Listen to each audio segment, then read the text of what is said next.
अब चाइना को डिफीट करने में अमेरिका कामयाब हो ना हो, लेकिन भारत अपने इस चीज में कामयाब ये होगा कि उनकी इकोनॉमी इंप्रूव हो जाएगी, वो अगले लेवल पर चले जाएंगे, वो रीजनल पावर बन जाएंगे, वो फ्यूचर में सिक्योरिटी काउंसिल में परमानेंट सीट ले लेंगे। कश्मकश कह लिए जश्न के अंदर पाकिस्तान पर क्या गुजर रही है, पाकिस्तान की हकीकत क्या है, बेड़ा किस तरह से गर्क हो चुका है, शायद ये सब कुछ हम भूल चुके हैं। इंडिया जापान को पीछे छोड़कर जापान को दुनिया की चौथी बड़ी मैशत बन गई है, लेकिन ये वो हकीकतें हैं कि हमारा पानी बंद पड़ा हुआ है और इंडिया हमसे बड़ी नहीं बल्कि दुनिया के कई बड़े मुल्क से बड़ी मैशत बन चुकी है और हम आईएमएफ की तरफ भीख मांगने वाली नजरों से देख रहे हैं। ये बताएं, एड लेना बेहतर है या फिर ट्रेड करना बेहतर है, बिजनेस करना या भीख मांगना या हेल्प लेना बेहतर है, कौन सी चीज़ बेहतर है? यार बात बताए कि ये आपने ऐसा सवाल कर दिया, मुझे एज ए पाकिस्तानी इसका जवाब देते हुए शर्म सी आएगी। ठीक है, भारत न केवल आर्म्स एक्सपोर्ट्स में चाइना से आगे चला गया है, जी हाँ, आर्म्स एक्सपोर्ट्स में, जिसकी कभी किसी ने कल्पना नहीं की थी। इसी को लेके तो पूरी दुनिया चिंतित हो रही है भाई कि ये भारत जो है, तो चीन का बाजार आपने तोड़ा। पाकिस्तान के एजुकेशन सिस्टम के अंदर आप सबसे पहले जो नफरत वाली चीजें हैं वो हटाएं, इंडिया के एजुकेशन सिस्टम को कॉपी करें आप और देखें इंडिया ने क्या किया। पार्टीशन के बाद इंडिया ने अपने एजुकेशन सिस्टम में क्या डाला और पाकिस्तान ने क्या डाला। India surpasses China, become the largest iPhone exporter to the United States. इतनी बड़ी इकोनॉमी के साथ अगर 2 दिन भी वो आगे चले और आप ये सीज फायर वाली बातें बीच में ना लेके आए तो आप क्रश हो जाएंगे।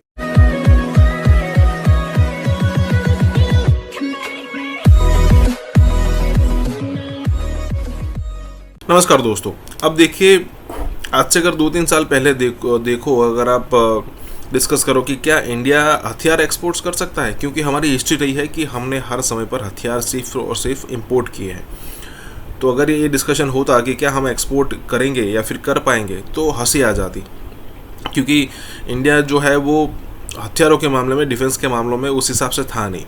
लेकिन पिछले 2-3 सालों से अगर आप देखो तो इतनी बड़ी यहाँ पर तरक्की हो रही है, इतनी प्रोग्रेस हो रही है, ग्रोथ हो रही है कि अब ये न्यूज़ आ रही है कि चाइना को पीछे हटाकर हम जो है वो हथियारों के मामले में, एक्सपोर्ट करने के मामलों में चाइना को हम पीछे छोड़ चुके हैं। चाइना के पास अच्छे खासे हथियार है, उसको सबसे बड़ा जो कंट्री सपोर्ट करने वाला है वो पाकिस्तान है, क्योंकि वहाँ पर वो सारे एक्सपेरिमेंट होते हैं।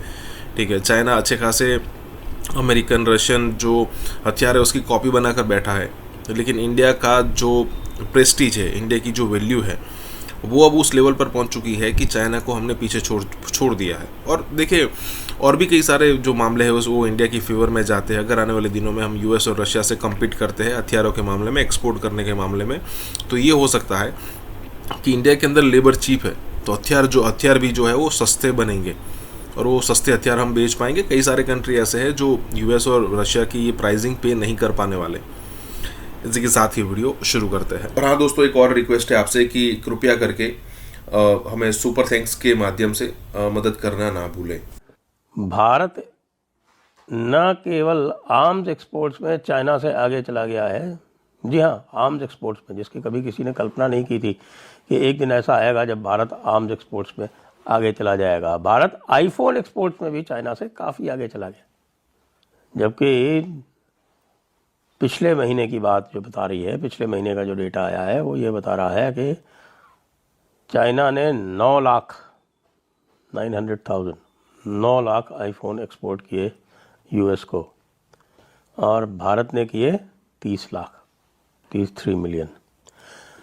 इसी को लेके तो पूरी दुनिया चिंतित हो रही है भाई कि ये भारत जो है, ये एक तो इसकी इकोनॉमी बढ़ रही है। अब आप इकोनॉमी की बात देखिए तो अब इकोनॉमी में जो Q4 जो चौथा क्वार्टर होता है, जनवरी से मार्च 2025 का, उसमें 7.4% की ग्रोथ आई है, जबकि लोग कह रहे थे कि भाई इस बार तो ग्रोथ 6.2% से ज़्यादा नहीं होगी, लेकिन वो ओवरऑल 6.5% आई है और आगे और भी बढ़ जाएगी। जैसे पिछली बार भी 7.5% आई थी, लेकिन जब डेटा बाद में टोटल आया तो 8.2% हो गई थी। तो इस बार भी ये 7% की ग्रोथ जो है ये सबके माथे पर बल डाल रही है, चाहे वो अमेरिका हो और चाहे वो चीन हो, और खैर पाकिस्तान तो कहीं गिनती में नहीं आता क्योंकि उसकी इकोनॉमिक ग्रोथ तो 2.68% है। बात करेंगे आर्म्स एक्सपोर्ट्स की। तो आर्म्स एक्सपोर्ट्स के जो खबर है वो ये है कि भाई भारत अब टोटल ग्लोबल आर्म्स एक्सपोर्ट्स का 10% कमांड कर रहा है। और ये जो फिगर है जी, इसको ध्यान से सुनिएगा, ये जो फिगर है ये ऑपरेशन सिंदूर के पहले का है। ऑपरेशन सिंदूर के बाद जो हुआ है वो तो बिल्कुल आप ये सोचिए कि जिसको कहते हैं छप्पर फाड़। India surpasses China, become the largest iPhone exporter to the United States, a report says. अब वो बता रहे हैं कि India has surpassed China to become the largest exporter of iPhone to the United States, according to a report by the market research firm Omida. Latest estimates show that nearly 3 million iPhone manufactured in India were shipped to the United States only in April. In comparison, phone shipments from the China plummeted to the massive 76% to just 900,000 units. Anyway, बात क्या है? बात ये है कि सिर्फ एक फिक्र और एक सोच के तहत ये चीज़ें मैंने आपके साथ शेयर की कि काश मेरे वतन के अंदर ये सोच आए कि अगर इंडिया की हेजमनी को चैलेंज करना है, बेसिकली उस साइड पे भी चैलेंज कर सकते हैं हम, ये नहीं कि नहीं कर सकते, लेकिन उस सूरत में कर सकते हैं जब हम ये वाला चैलेंज पहले पूरा करें। उस साइड पे कंसेप्ट ही नहीं है करने का। इतनी बड़ी इकॉनमी के साथ अगर 2 दिन भी वो आगे चले और आप ये सीज फायर वाली बातें बीच में ना लेके आए तो आप कशमकश कह लिए जश्न के अंदर पाकिस्तान पर क्या गुजर रही है, पाकिस्तान की हकीकत क्या है, बेड़ा किस तरह से गर्क हो चुका है, शायद ये सब कुछ हम भूल चुके हैं। इस वक्त पाकिस्तान के दरिया सूखे पड़े हुए हैं। पहले ही किसानों का बेड़ा गर्क है, पानी नहीं है। पाकिस्तान के अंदर एक बड़ा इलाका है जहां पे जमीनी पानी नहीं है, उनका इन्हिसार दरियाई पानी पर, नहरी पानी पर होता है। तो दरिया सूखे पड़े हुए हैं, लेकिन जश्न मना रहे हैं और ये कह रहे हैं कि अगर तुमने हमारा पानी बंद किया तो हम तुम्हारी सांसें बंद कर देंगे। अच्छा जी, फिर मैशत हालत ये है कि बजट कब पेश किया जाएगा, किस तरह का पेश किया जाएगा, कितना टैक्स लगाया जाएगा, कितना भूखी नंगी कौम का खून निचोड़ा जाएगा। अभी IMF के साथ इस तरह की कोई बात नहीं हो सकी। वो नहीं मान रहे, पैसे ही नहीं है, नहीं मान रहे। वो कहते हैं इधर भी टैक्स लगाओ, इधर भी टैक्स लगाओ, इधर भी टैक्स लगाओ, और ये कहते हैं कि इधर हम लगाते हैं, इधर नहीं लगाते।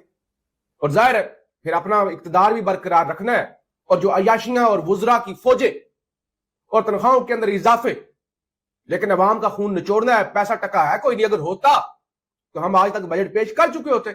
IMF के रहमो करम पर है। दूसरी तरफ इंडिया से खबर यह आई है कि इंडिया की जानब से यह अनाउंस किया गया है कि इंडिया जापान को पीछे छोड़कर जापान को दुनिया की चौथी बड़ी मैशत बन गई है।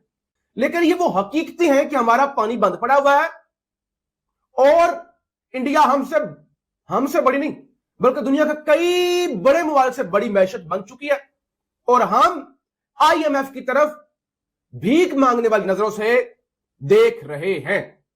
जबकि आज इंडिया की जानब से यह ऐलान किया गया है कि India and Russia have begun talk to jointly develop an advanced version of the BrahMos missile. कि इंडिया रूस के साथ मिलके, पहले भी उनका बड़ा खतरनाक ब्रह्मोस मिसाइल है, तो उससे भी जदीद तरीन वो मिसाइल डिवेल्प करने लगे हैं। चाइना की डिफेंस एक्सपोर्ट्स केवल 5.9% हैं। अच्छा, उन 5.9% में 63% पाकिस्तान को है, 63% पाकिस्तान को है। और आपको बताएं, पाकिस्तान का चाइना से मोहभंग हो गया है। पाकिस्तान यद्यपि J-35 लेने की पेशकश कर रहा है चाइना से, लेकिन बाकी जितने भी और भी सिस्टम्स हैं उसके लिए वो चाइना नहीं जा रहा, वो टर्की जा रहा है। टर्की का जो भी सिस्टम्स टर्की दे रहा है वो 50 से 70% ज़्यादा महंगे हैं चाइनीज़ माल से, लेकिन उनकी शायद रिलायबिलिटी ज़्यादा हो। वैसे रिलायबिलिटी कितनी ज़्यादा थी तो हमने तो देख ली। भारत ने भी यो UCAV बना ली है, यद्यपि हम जो है वो प्रेडेटर ड्रोन भी लेने जा रहे हैं आपके अमेरिका से। लेकिन अब प्रेडेटर ड्रोन लेंगे तो अवश्य, लेकिन अमेरिका का कोई भरोसा नहीं है। इसीलिए भारत अब पूरी तरह से आत्मनिर्भरता पर आ गया है। भारत ने डिज़ाइन कर लिया है घातक ड्रोन। घातक ड्रोन के लिए जो अलग अलग उसके साइज़ हैं, उसके अलग अलग इंजन्स, वो कावेरी इंजन्स, ट्राई इंजन्स जो हैं उसके काम में आने वाले हैं, बड़े इंजन, छोटे इंजन। और ये जो घातक ड्रोन है ये UCAV है, यानी अनमैन्ड कॉम्बैट एरियल व्हीकल। ये जाएगा और इसमें स्टेल्थ फीचर है कि क्या है कि इसका पूरा का पूरा जो बॉडी है वो सब कार्बन फाइबर इत्यादि से बनी हुई है।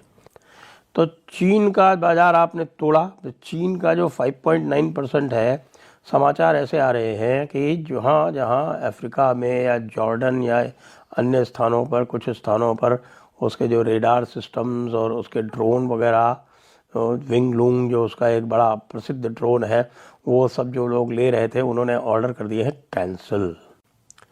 भारत ने और भी कई नए जो वेपन्स बनाए हैं उसमें लोग इंटरेस्ट दिखा रहे हैं। सबसे पॉपुलर भारत का अस्त्र कौन सा है एक्सपोर्ट के लिए? सबसे पॉपुलर जो बिक रहा है, जिसको भारत आसानी से दे भी रहा है, वो है आकाश। अब ये आकाश सरफेस टू एयर मिसाइल है, इसकी रेंज करीब 25 से 30 किलोमीटर है। ये छोटे छोटे देशों के लिए बड़ी उपयुक्त है। जैसे आप ये देखिए, आर्मीनिया और अजरबैजान का जो युद्ध हुआ, तो आर्मीनिया के पास बहुत अच्छे टैंक्स इत्यादि थे, लेकिन ये जो इनके बैरक्टर ड्रोन्स थे, इनके कारण उनको पीछे हटना पड़ा। उनके टैंक्स जो हैं वो बड़ी मात्रा में उनका नुकसान हुआ। उनके पास एयर डिफेंस नहीं थी। उन्होंने बड़ी मात्रा में ये ख़रीदा है भारत से।